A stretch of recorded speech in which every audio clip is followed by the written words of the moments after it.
अब रघुनाथ राव के बारे में लिखिए, लिखिएगा, देखिए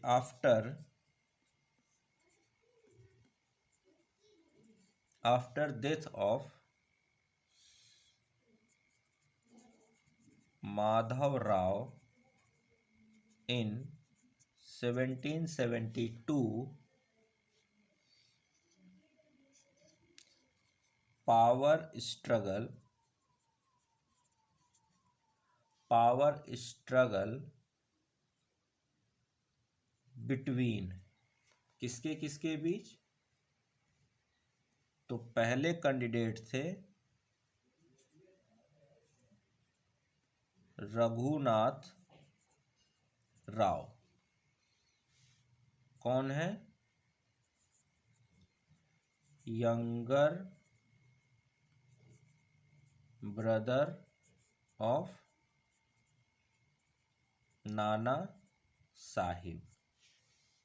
नाना साहेब किसको कहा जाता था? बालाजी बाजीराव को लिखवाया था ना। और दूसरे जो कैंडिडेट थे उनका नाम था नारायण राव। नारायण राव कौन थे? तो यंगर ब्रदर ऑफ कौन? Madhav Rao.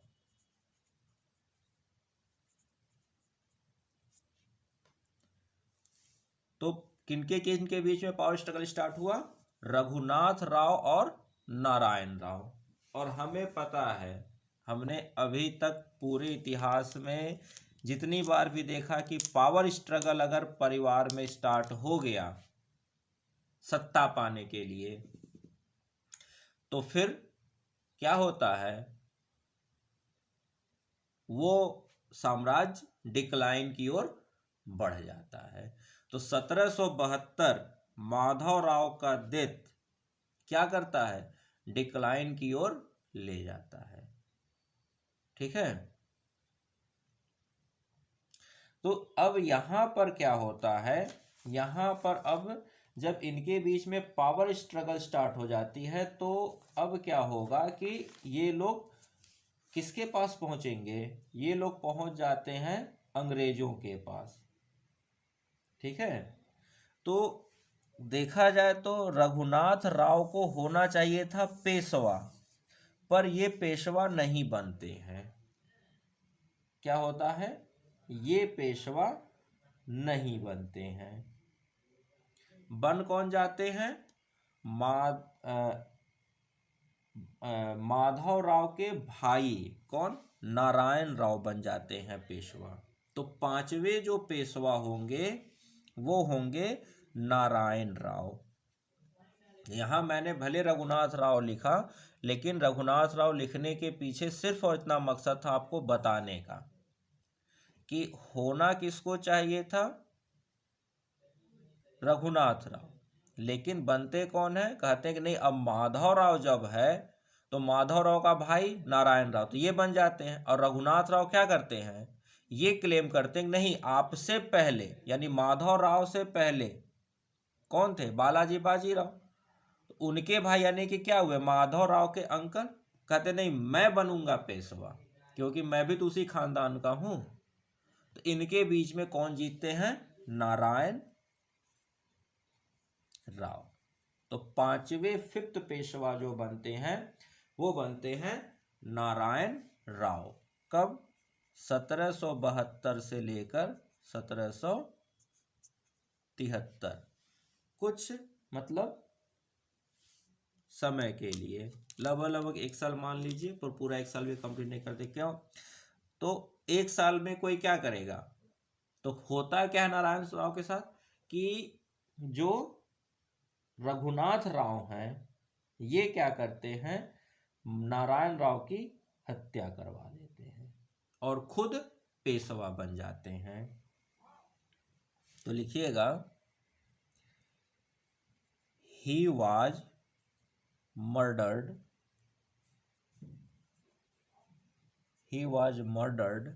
by his uncle कौन? रघुनाथ राव। तो रघुनाथ राव क्या करते हैं, नारायण राव की हत्या करवा देते हैं और खुद पेशवा बन जाते हैं। तो अब छठे पेशवा कौन बनेंगे, रघुनाथ राव। और ये कब बनेंगे, तो ये होंगे 1773 से लेकर 1774, ये भी एक साल के बाद।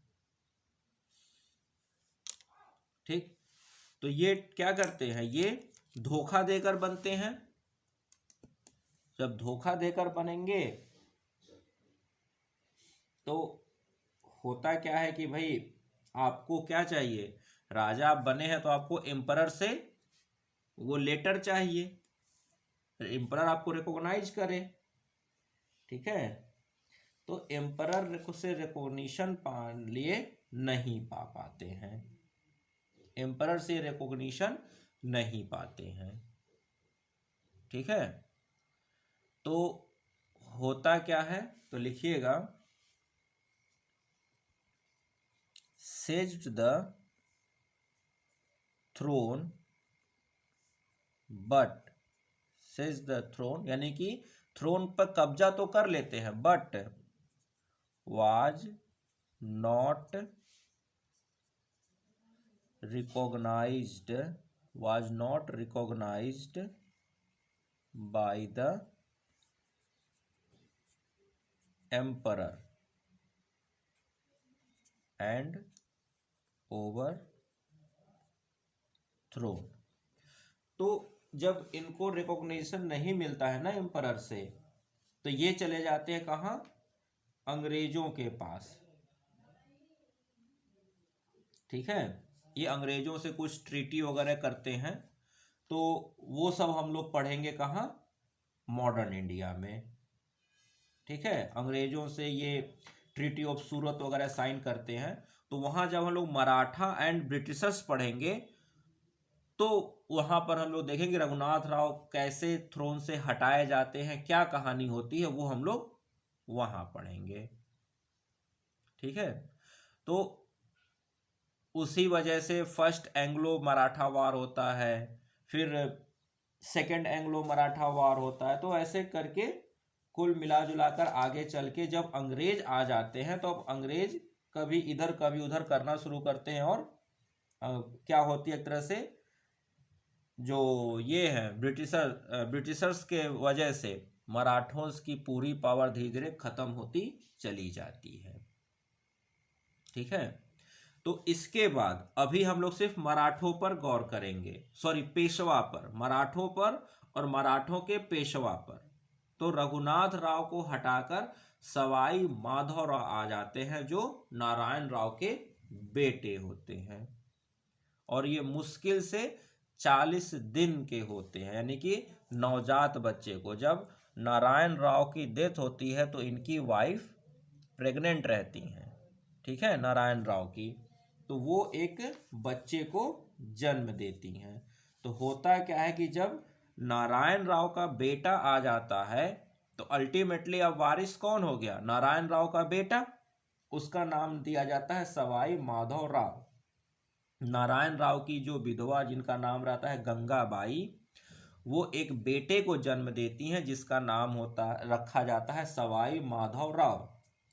वो सवाई माधव राव को अब क्या किया जाता है, पेशवाशिप दे दी जाती है। रघुनाथ राव, ठीक है, समझिए बात को, फिर से आपको समझा देता हूं। माधव राव की डेथ होती है, माधव राव की डेथ के बाद, चाहे तो आप इसको रब कर दीजिए, ये आप रब कर दीजिए, ठीक है, इसको रब कर दीजिए। कहानी यहां से पढ़िए, माधव राव की डेथ हुई, माधव राव की डेथ के बाद, एक मिनट समझिए, अब माधव राव की डेथ हुई 1772 में। माधव राव की डेथ के बाद क्या हुआ, पावर स्ट्रगल स्टार्ट हो गया रघुनाथ राव और नारायण राव के बीच में। नारायण राव कौन है, माधव राव के भाई, तो माधव राव हैं और माधव राव के कोई वारिस नहीं है, तो उनका भाई नारायण राव अपने आप को क्लेम कर देते हैं पेशवा। ठीक, उधर बालाजी बाजीराव के भाई, कौन?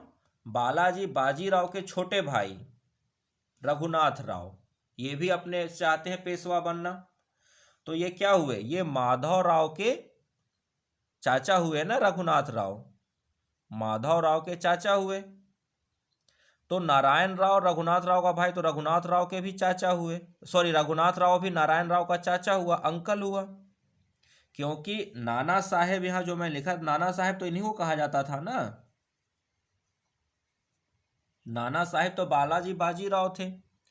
तो इनके भाई, अब देखिए माधव राव बालाजी, इनके बालाजी के बेटे हैं माधव राव, और माधव राव का बेटा हुआ, सॉरी माधव राव का भाई हुआ, माधव राव का ब्रदर।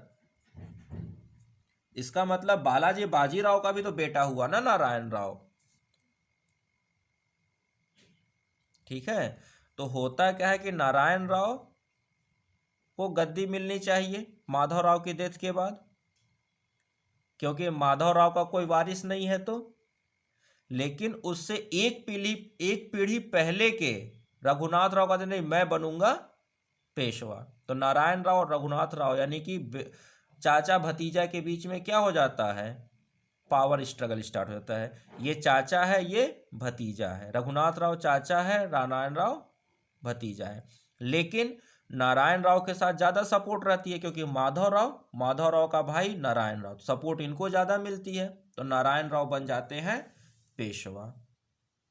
ठीक, नारायण राव जब पेशवा बनते हैं तो फिर रघुनाथ राव क्या करते हैं? साजिश करके नारायण राव की हत्या यानी कि मर्डर करा देते हैं। तो अब कोई नहीं है गद्दी पर और कोई वारिस भी नहीं है। तो अब कहाँ, किसके पास चला गया? रघुनाथ राव बचे वारिस, एक पीढ़ी पहले जानी पड़ेगी। क्यों? देखिए माधव राव का कोई बेटा है नहीं। ठीक, नहीं, माधव राव के बाद नारायण राव आए। नहीं, वो लाइन काट, वो लाइन आप काट दीजिए। वो तो मतलब एक तरह सम, हाँ वो लाइन इसलिए काट दीजिए क्योंकि वो तो मैंने इसलिए लिखवाया था कि थोड़ा सा क्यूरियोसिटी, मतलब पढ़ाने में वो क्यूरियोसिटी के लिए। सिंपल से आप समझिए कि माधव राव की डेथ के बाद उनके भाई नारायण राव बन जाएंगे पेशवा। लेकिन पावर स्ट्रगल स्टार्ट हो जाता है नारायण राव और उनके चाचा रघुनाथ राव के बीच में। और यहाँ पर नारायण राव के पास ज़्यादा सपोर्ट रहती है, तो नारायण राव बन जाते हैं पेशवा। लेकिन रघुनाथ राव को ये चीज़ बर्दाश्त नहीं होती, तो वो पूरी साजिश, कॉन्स्पिरेसी वगैरह करके, साजिश करके नारायण राव की करा देते हैं मर्डर। जब रघुनाथ राव का मर्डर कराते हैं तो अब देखिए माधव राव की कोई संतान नहीं, तो एक तो पहला वो क्लेम खत्म। तो माधव राव की जब संतान नहीं, तो माधव राव का भाई बना। अभी भाई का भी कोई संतान नहीं है, तो इसका मतलब है कि अब पेशवा कौन बनेगा? उसी खानदान का बनेगा। तो फिर एक वंश पहले चले गए। तो बालाजी बाजीराव के भाई रघुनाथ राव, इन्होंने अपने आप को इम्प्लीमेंट किया और बन गए पेशवा। इन्होंने जोर जबरदस्ती करके पूरी तरह से क्या किया? सत्ता अपने हाथ में कर ली, पेशवा बन गए। लेकिन जब ये पेशवा बनते हैं तो उस वक्त नारायण राव की वाइफ जो रहती हैं गंगाबाई, वो रहती हैं क्या? प्रेग्नेंट। तो वो एक बच्चे को जन्म देती हैं। अब जैसे ही नारायण राव की वाइफ एक बच्चे को जन्म देंगे, तो अब पेशवा का वारिस कौन हो गया? इनका बेटा। भले इनकी मौत के बाद आया, लेकिन वारिस तो वही होगा, हेरिडिटरी चलनी है ना। तो अब पेशवा क्या करते हैं? रघुनाथ राव को हटाकर पेशवाशिप से नारायण राव के बेटे, तो सेवेंथ पेशवा नारायण राव के बेटे सवाई माधव राव को मिल जाती है 1774 में। और कब तक रहते हैं? 1795 तक। तो 7वें पेशवा जो हैं उनका नाम है सवाई माधव राव। तो इनके बारे में भी लिख लीजिए, सवाई माधव राव के बारे में लिखिए, son of Narayan Rao, bracket में लिखिएगा, लिखिए merely 40 days, merely 40 days old when became Peshwa. मात्र 40 दिन का बच्चा पेशवा बनता है। तो 40 दिन का बच्चा पेशवा कैसे बनेगा? तो इसको क्या करेंगे, कोई ना कोई सपोर्ट करेगा। तो एक चीफ होते हैं मराठा चीफ, जिनका नाम होता है नाना फडणवीस। तो यहां लिख लीजिएगा, क्या नाम रहता है? नाना फडणवीस। तो लिखिएगा, विथ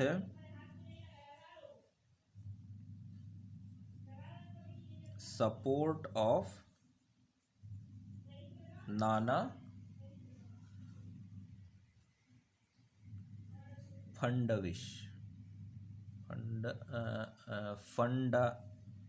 लिखिएगा, स्पेलिंग होगी PHA फडणवीस, फडणवीस नहीं फडणवीस, सॉरी फडणवीस।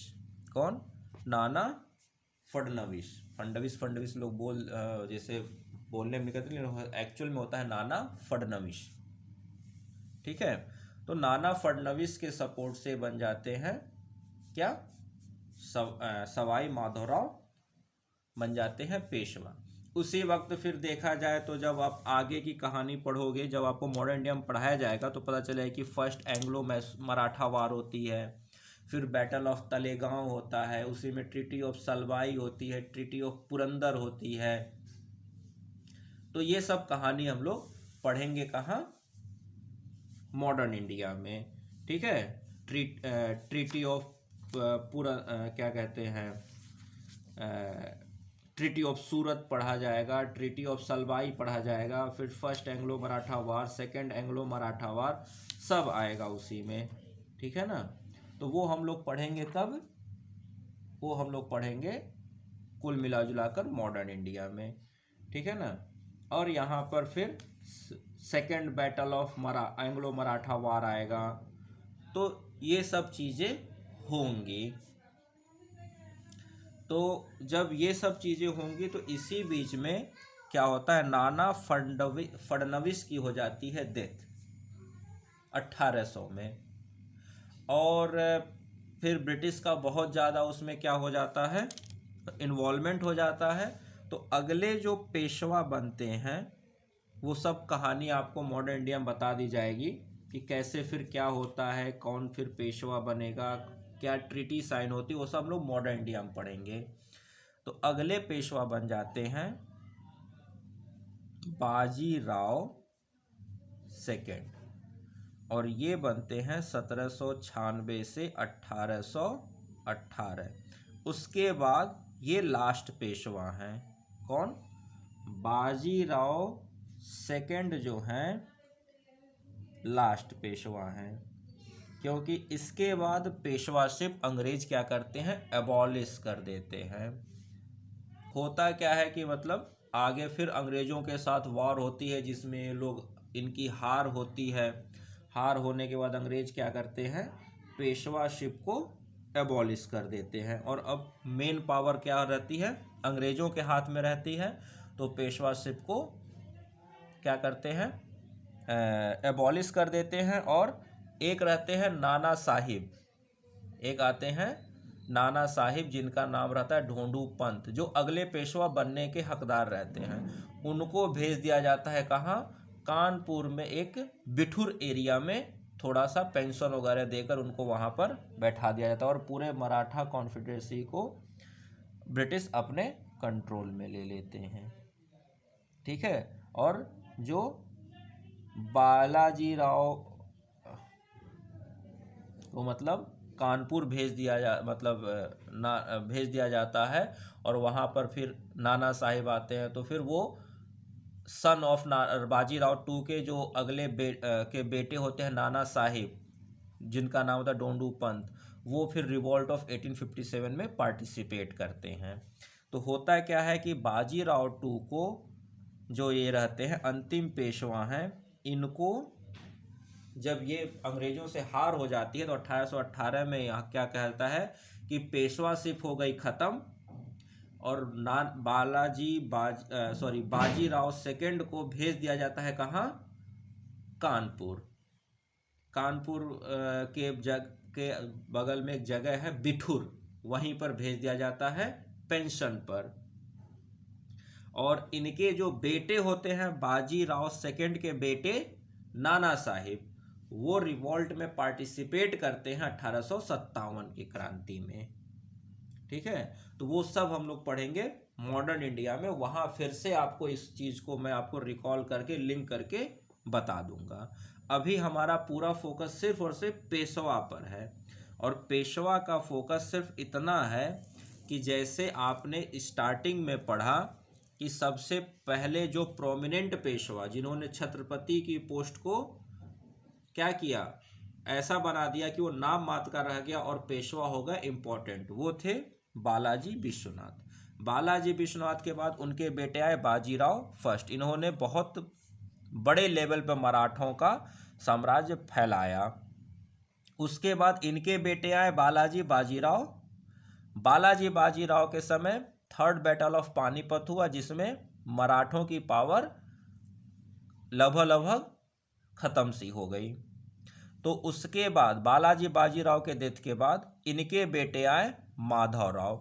इन्होंने 11 साल की बहुत मशक्कत के बाद क्या किया, मराठा पावर को फिर से कुछ हद तक रिगेन किया।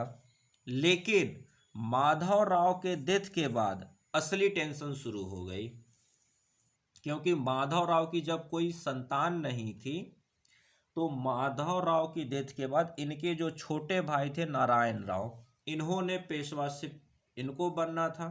लेकिन नारायण राव के अंकल वो भी चाहते थे, रघुनाथ राव वो भी चाहते थे पेशवा बनना।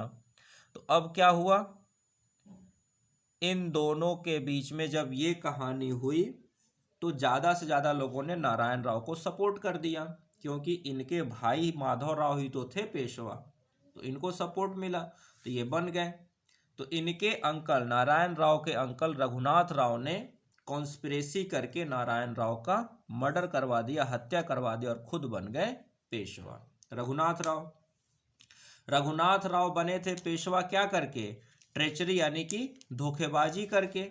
तो उस धोखेबाजी की वजह से इनको रिकॉग्निशन नहीं मिली।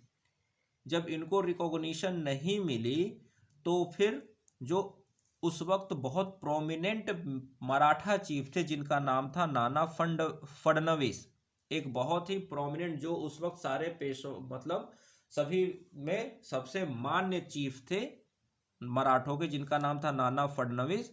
उन्होंने रघुनाथ राव के बदले नारायण राव के 40 दिन के बेटे सवाई माधवराव को बना दिया पेशवा। किसको बना दिया? सवाई माधवराव को बना दिया पेशवा। किन्होंने? नाना फडणवीस ने।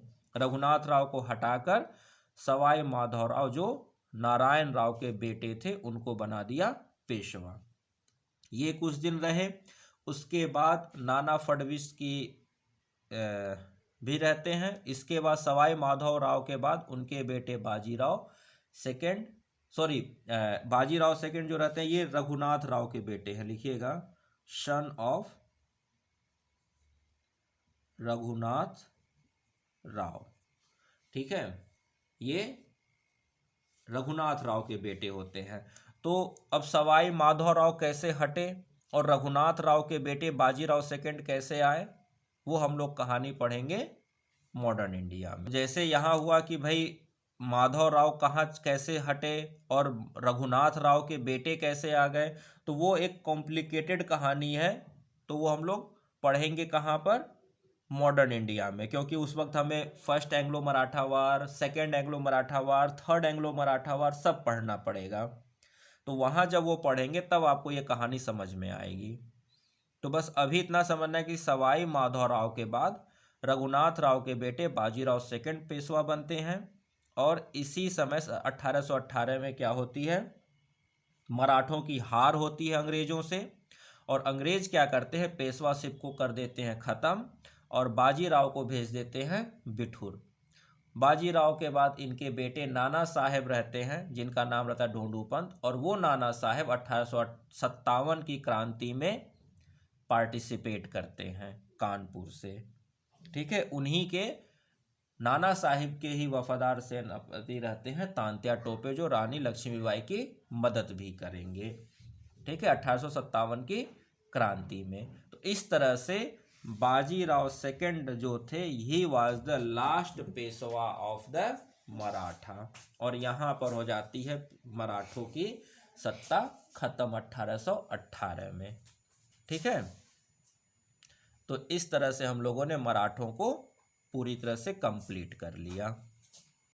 तो इस तरह से 1818 में क्या होती है, पेशवाशिप खत्म हो जाती है, छत्रपति की कोई मतलब उतनी कोई खास इंपॉर्टेंस रहती नहीं है, तो मराठा साम्राज्य 1818 में आज हो जाता है खत्म। तो जिस साम्राज्य की शुरुआत किसने की, शिवाजी, और शिवाजी से पहले उनके पिता, एक तरह से देखा जाए मराठों को स्टार्टिंग में किसने इकट्ठा किया, वो थे उनके पिता शाहजी भोंसले, और शाहजी भोंसले के बाद असल में इकट्ठा किया शिवाजी। शिवाजी की डेथ होती है 1680 में। उनके उसके बाद देखा जाए तो जो मेन एक तरह से देखा जाए तो 1708 से या 1713 से क्या होता है, पूरी पावर आ जाती है किसके हाथ में, पेशवा के हाथ में, और 1818 तक पेशवा के हाथ से पावर चली जाती है पूरी किसके हाथ में, अंग्रेजों के पास। तो इस तरह से मराठा साम्राज्य का होता है खात्मा, और कौन आ जाते हैं वहां पर, अंग्रेजों के हाथ में पूरा सब कुछ ये एरिया चला जाता है। तो अब एक टॉपिक और रह जाता है जिसको हम लोग को पढ़ना है, वो है मराठों का एडमिनिस्ट्रेशन और इनका रेवेन्यू। तो अब हम लोग पढ़ेंगे इनका एडमिनिस्ट्रेशन और रेवेन्यू सिस्टम। ठीक है, एक टॉपिक एक क्लास में हो जाएगा। तो अब आगे बढ़ें, तो अगला टॉपिक हम लोग करेंगे मराठों का एडमिनिस्ट्रेशन और रेवेन्यू सिस्टम। ठीक है, चलिए।